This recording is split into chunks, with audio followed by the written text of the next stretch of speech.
Hi and welcome. I know that we've had some technical difficulties.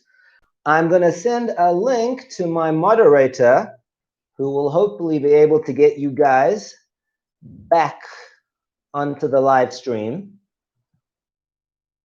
I'll just wait here until I hear from them. I don't think we have any viewers right now.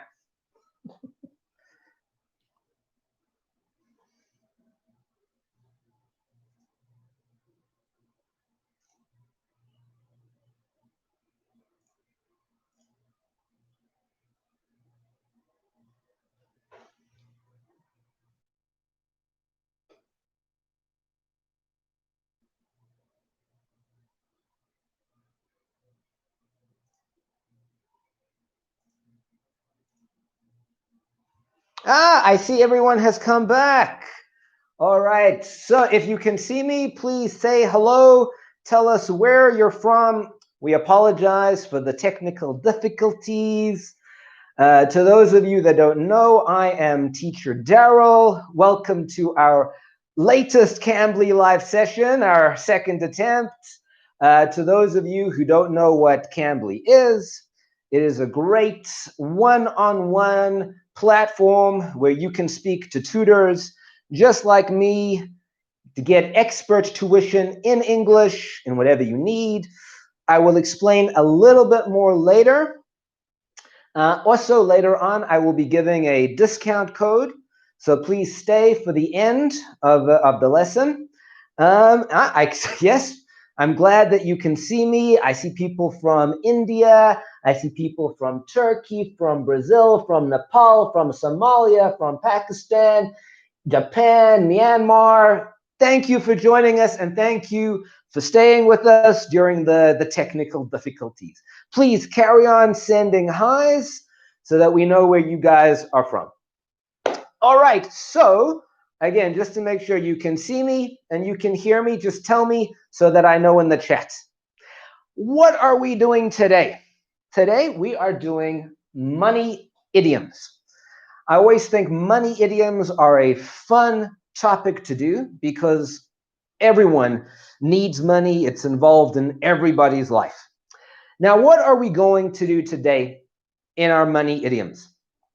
First, we're going to look at what an idiom actually is. We're going to define it in case you maybe don't know what it is. We're also going to look at how to use idioms and how to learn them. I'm going to go through a few steps on how you can learn idioms or vocabulary, anything where there's a lot of new words and new phrases that you want to learn. I'm going to go through a very good technique for that. And you see here it says exercises, because today is an interactive lesson, and I want to see how you guys do with the idioms. So I will be stopping several times, and I want you to send through your usage of the idioms. As we go through them, I will explain them. I will give you an example sentence, and then I want you to send through your sentences in the chat so that we can see that you are using it correctly. Also, if you have any questions about idioms or about what we're discussing, please send it through in the chat. I see people from Bangladesh and France and Yemen. Again, thank you for joining. And yes, I'm glad the technical difficulties are all sorted out. All right, let us start with what are idioms. So idioms are fun expressions that natives use. And every language has its own idioms. Every language has short, fun ways to express ideas. And often in English, native speakers speak in idioms. We want to make our sentences short, and we want to express ourselves in a fun way. So we use idioms. And that is the simplest way to think about them. They are short, fun ways to express ideas. Then, how do you use idioms? Now, there are some rules with idioms. The first rule that I want you guys to always remember is if the idiom has a verb like put or give or lift, any verb, that verb functions the same way as any normal verb. There's past tense, present tense, future tense, there's continuous tenses. That verb changes the same way as any normal verb. So if there's a verb in an idiom, you use it as normal. And then other idioms have very specific uses. Today, we're going to go through some, and the best way to realize how to use them is to look at how the structure of the idiom is in a sentence. So as we go through today, I'm going to make sentences to illustrate how to put the idioms into the sentence and how to use them. So always remember, verb, same as normal. And if it's a specific idiom, you have to use it in a specific way. And a very important part of today is how to learn idioms. Now, we're going to try to get through quite a few idioms. We've got some different types related to money that we're going to look at.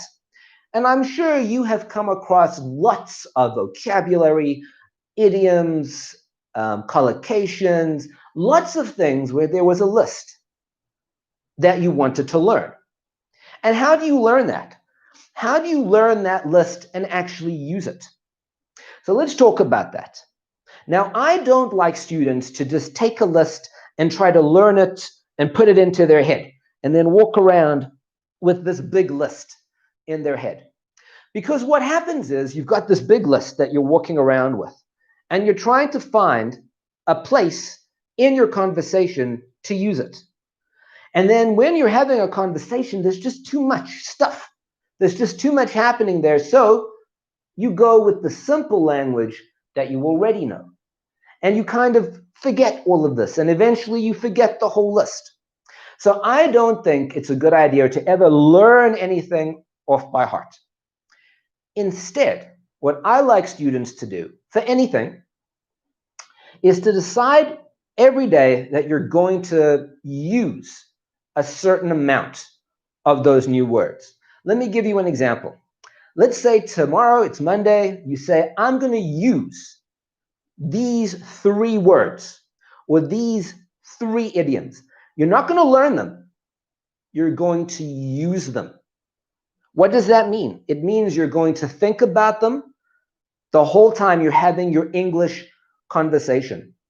So first, that's going to go into your head a lot better.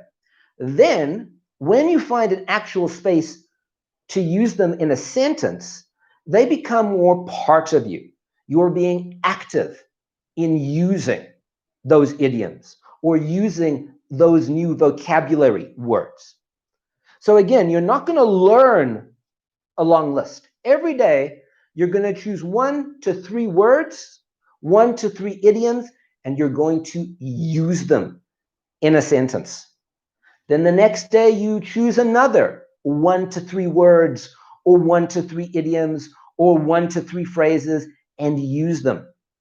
And what you will find is that gradually, these things become part of you and you build up that whole list, but it's active because you are using it.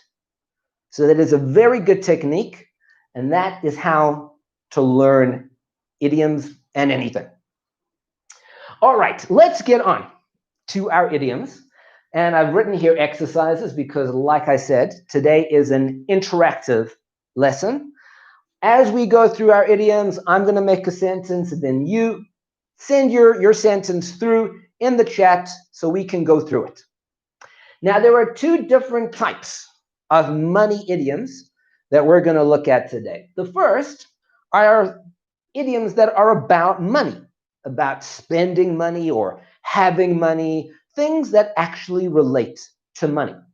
And we have a lot of fun ways that we like to talk about money. Then we also have money used to express another idea. So sometimes we use money or things related to money to talk about other things. And they can also be very fun and very useful. All right, so let's get started. Let's look first at things that are about money. Now, we're going to look at obviously common and sometimes fun idioms about money. Remember, what we're doing in class here are common. They come up all the time. We are not doing things that don't come up a lot. All right, first one we're going to look at, and maybe you know this one already, and maybe you've heard it on television or movies, is to go Dutch. To go Dutch. So what does it mean? It means that each person pays for their own meal. So each person pays their own money. So how would we use it? It's got a verb, so we can use it like any normal verb, put it in the space of a normal verb, and usually it's when people go out on a date or when people go out in a group, and you would say, well, let's go Dutch. In other words, let's pay our own way. I don't want to pay for you. You don't want to pay for me. Let's go Dutch. All right, so I'm actually going to write that one up. Let's go Dutch. You could even use it in another way. You could say they went Dutch. There, we're taking the verb, we're putting it into the past tense. It's a very simple one. And I have found that a lot of languages have their own version of this, just using a different nationality. I don't know why we have it as Dutch. I think it's something to do with history and the East India Company, but I'm not exactly sure. But that's what we use, to go Dutch. Next one is a fun word, a cheapskate. Now, a cheapskate is an actual person that doesn't like to spend money. So this is a person who won't spend money. So how could we use this? We could say, oh, that guy is such a cheapskate. He doesn't even use his car because he doesn't want to pay for gas.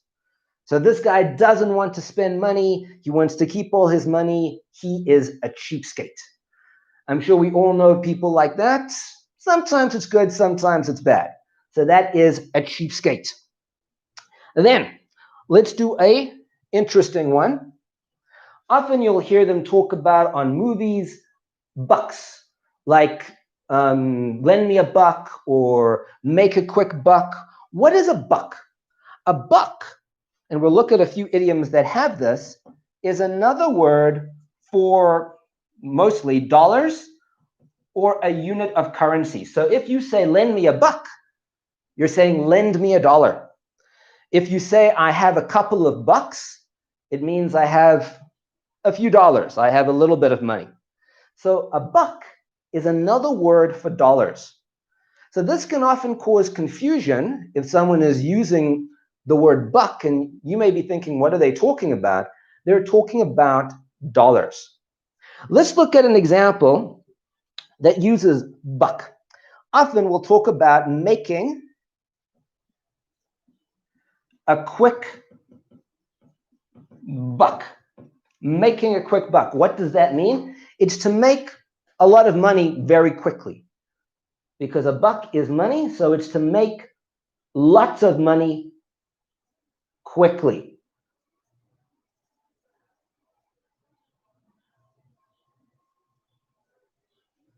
So how would we use it? We would say, well, he made a quick buck by investing in the stock market, or I'm looking for an idea that can make me a quick buck. In other words, I'm looking for an idea that's going to make me a lot of money really quickly. And sometimes, of course, that doesn't work, but that's how we use it in sentences. All right, let's look at another one. Let's look at one that can also function as a phrasal verb. The next one we're going to do is chip in. Chip in. Now, you may be thinking, what does this have to do with money? Chip in means to give an amount of money to do something. It could be to buy a gift. It could be everyone is chipping in, is giving money to have a party. It means to give money to a larger amount. To give money to a larger amount. How would we use it? I'm going to write this one down as well.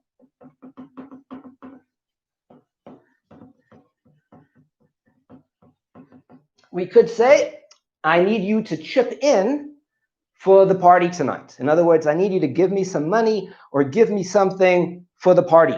We're having a party, everyone needs to chip in. So everyone needs to chip in for the party. Everyone needs to give their money for the party. Then another one I want to do is, again, doubling as a phrasal verb. And these are very, very fun. These are three different idioms. They are fork out, fork over,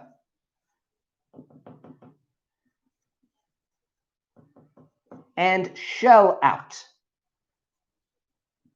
And all of these basically mean the same thing. They mean to pay money. So fork out, fork over, shell out, they all mean the same thing. They mean pay money. And there is a little element here that maybe you didn't want to pay this money. So how would we use this? I'm going to do three different ones. Or maybe I'll just do one, and I want you guys to send the others.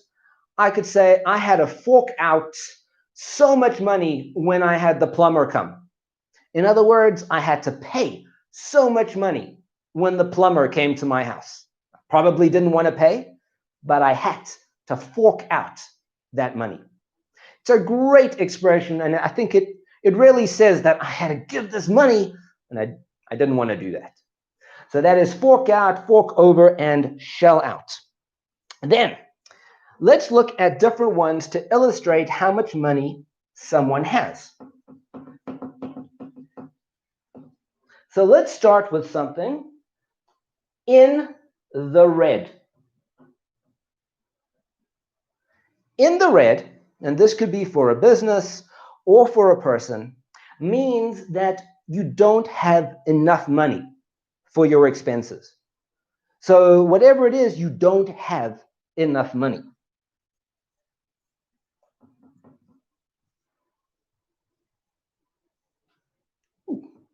My handwriting is bad today. So how would we use this? We would say, the company is doing really badly. We are in the red this month. In other words, the company is doing really badly. We don't have enough money for our expenses this month. We are in the red. So that's a bad thing. The opposite of this would be in the black.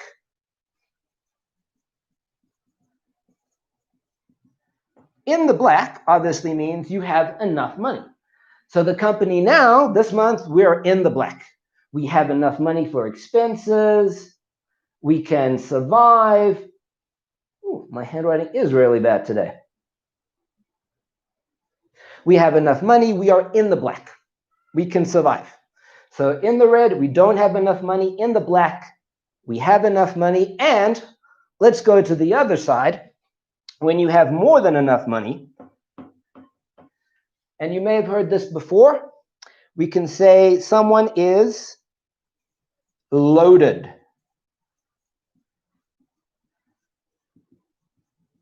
So that means someone is rich. It could be a company, it could be a person, but they are rich. We would say, wow, that guy just bought a new Ferrari. He is loaded. He has a lot of money. All right, so these are very useful in the red, in the black, and to be loaded, a company or a person.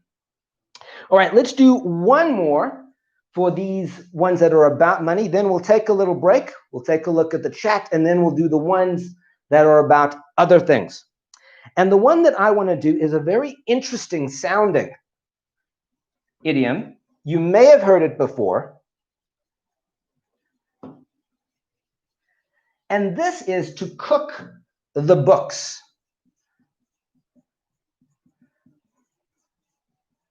Cook the books. That sounds really weird. Why would you cook books? And what it means is you are lying in your accounting records. You're lying about the money that you have, or you're lying to steal money.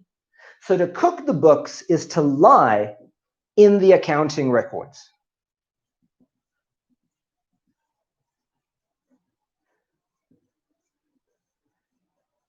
It could also be used not only for accounting records. This could be used for any data that you have, any database. You could cook the books. It still comes down to the same thing. You are lying about those records. So how could we use it? We could say, that guy, he was arrested because he was cooking the books and he was just taking money out of the company's bank account. So again, it's a fun way to say he was lying, he was cooking the books. All right, so let's go to the chat now, and we're going to see if there are any questions and what everyone's sent. All right, so what do we have? I see people still telling us where you're from, and that's great. A buck sounds like a bucket, which is true. I will actually tell you, it's an interesting story on where they say the buck comes from. So we discussed earlier that a buck means a dollar or money, currency. And the story goes that, or why we say that, the story is that a couple of 100 years ago, when people were trading in fur, people were selling and buying fur from animals. Instead of trading money, they would sometimes trade the skin of the animal. And an animal that they used to trade was the buck. So you would trade a buckskin for clothes or for food. So maybe you trade 2 buckskins or 1 buckskin, depending on what you wanted. And the story is that over time that became bucks. And that's why we refer to money as bucks. Let's see if there's any more questions or any more sentences that people have sent through.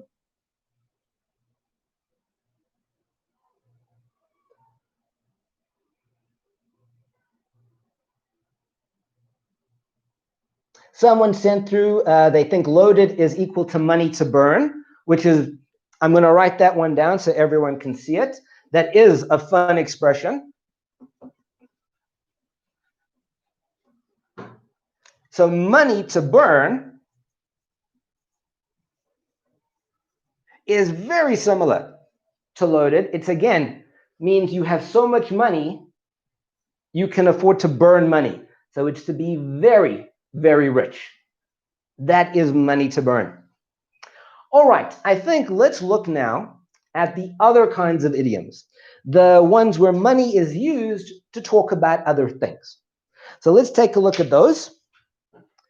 These can be useful not only for money, but for many, many different situations. That's why I like these, because they're general. The first one we're going to look at is bank on it. So bank on it means you can rely on a person or rely on something happening. You can bank on it. This means you can rely on something or someone.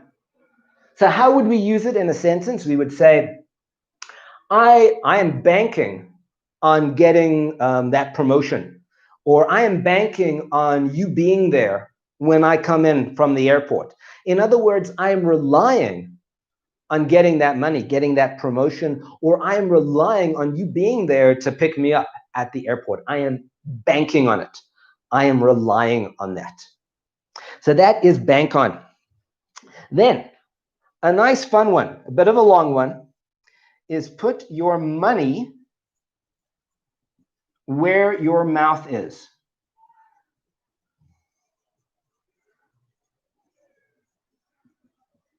So this is a long expression. It's a long expression. Put your money where your mouth is. And what it means is, if you really believe in what you're saying, show me. It means prove it. This is a long and fun way to say prove what you are saying.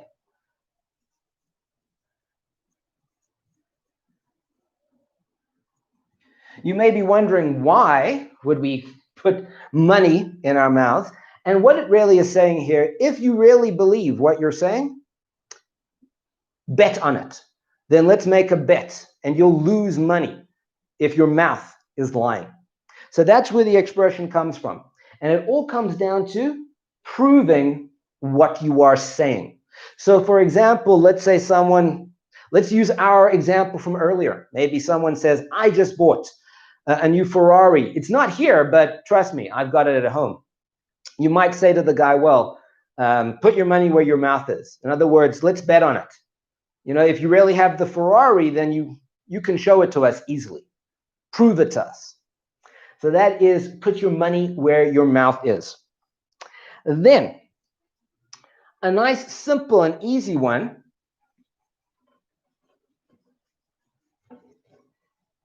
A nice, simple, and easy one is to look or feel like $1 million or $1 million.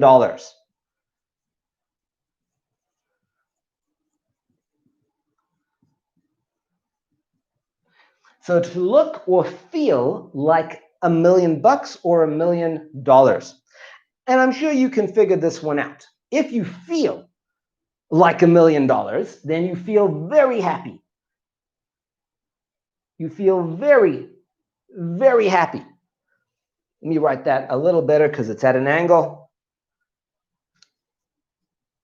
So you feel very happy. I feel like $1 million. Let's use our example again. When I got the Ferrari, I felt like $1 million. I felt really, really happy. What about look like $1 million? To look like $1 million means to look beautiful or handsome. To look really good. Doesn't even have to be a person. We could say in the dress, in the evening dress, she looked like $1 million. In other words, she looked really beautiful. But other things could look like $1 million. Let's say you just repainted your house. You could say, wow, it looks like $1 million. It looks really good. It looks very good. So those are very fun, and they can be used in a lot of situations. All right, let's do another one.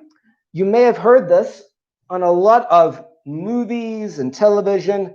They often talk about a rain check. A rain check. Now, what it means is we can't do something now. We're going to do this later. That's a rain check. To do something later.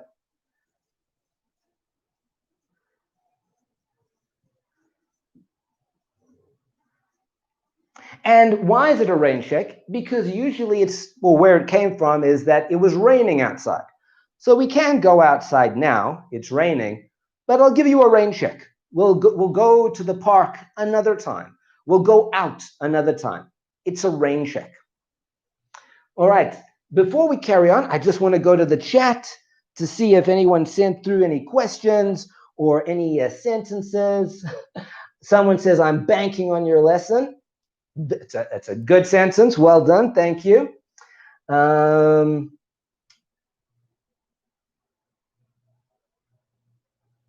do we have any questions? I think someone's asking, what is the difference between idioms and proverbs or collocations, which you may have heard about? So idioms, like we said earlier, are simple expressions, figurative expressions to say something in a fun way. Whereas a proverb, and I'll write the word down, a proverb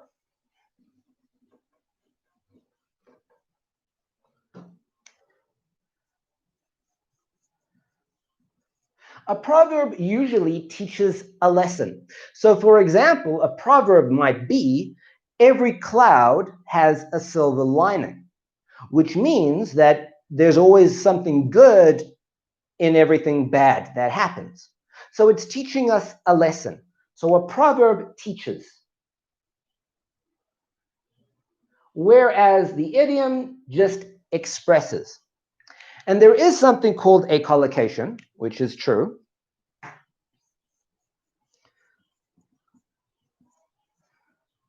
I would have to check on my spelling there, but a collocation is usually when words are grouped together a lot. It doesn't mean that it's a fun expression, and it doesn't mean it's teaching you something. It's just the grouping of words together.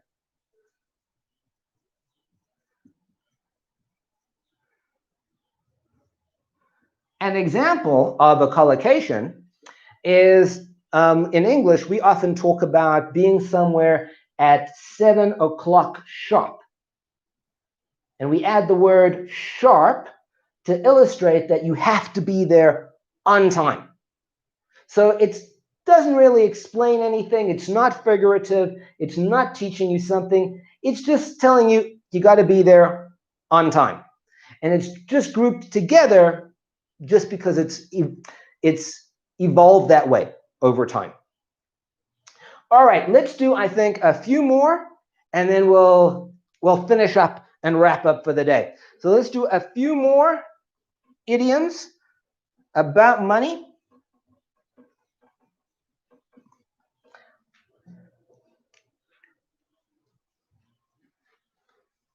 So the one that I want to do is give a run for your money. So we can often say that he's going to give me a run for my money, or I'll give you a run for your money. What does it mean? Two people are competing against each other. And if they are able to compete well, they're both evenly matched, they can give a run for the money. So it means that two people, or even more, are in a competition where they are evenly matched.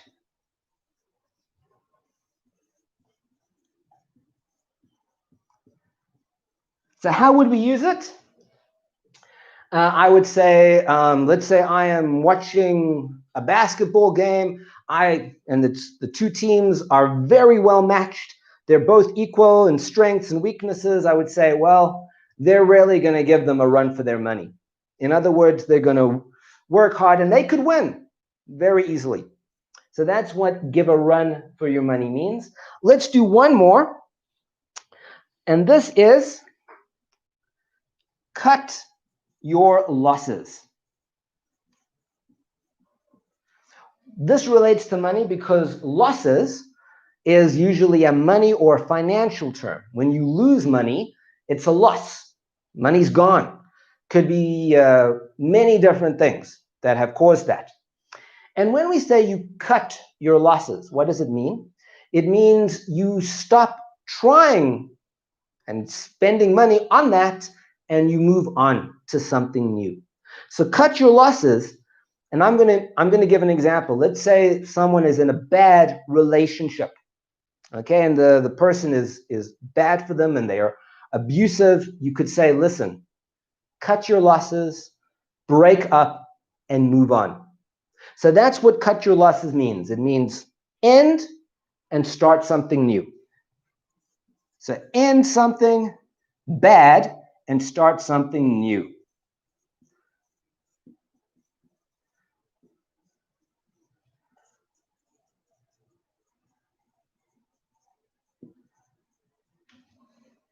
All right. So I think we've done quite a lot here today in terms of idioms, in terms of some techniques for learning idioms and learning all kinds of things. I want to thank you guys again for sticking with us during the technical difficulties and for sending through your sentences and some questions. Thanks for all that. Now, like I said, in case you guys don't know what Cambly is, Cambly is a great one-on-one platform that you can use on the web, you can use on your phone to get one-on-one English lessons with tutors like me, like many others. You can have them in grammar, in exam preparation, just conversation, anything that you need. And to help you with that, I have a special discount code that you guys can go and use. A special discount code. Go use money idioms, one word with a plural, money idioms. I'm not sure of the exact discount amount that you can get, but go and collect your discount now. If you want to have more lessons with me on Cambly, please check out the link in the description below, and we can do idioms, we can do grammar, anything you need. So again, thank you for joining us today. Hopefully next time there are no technical difficulties. And until we see you again on Cambly, bye for now.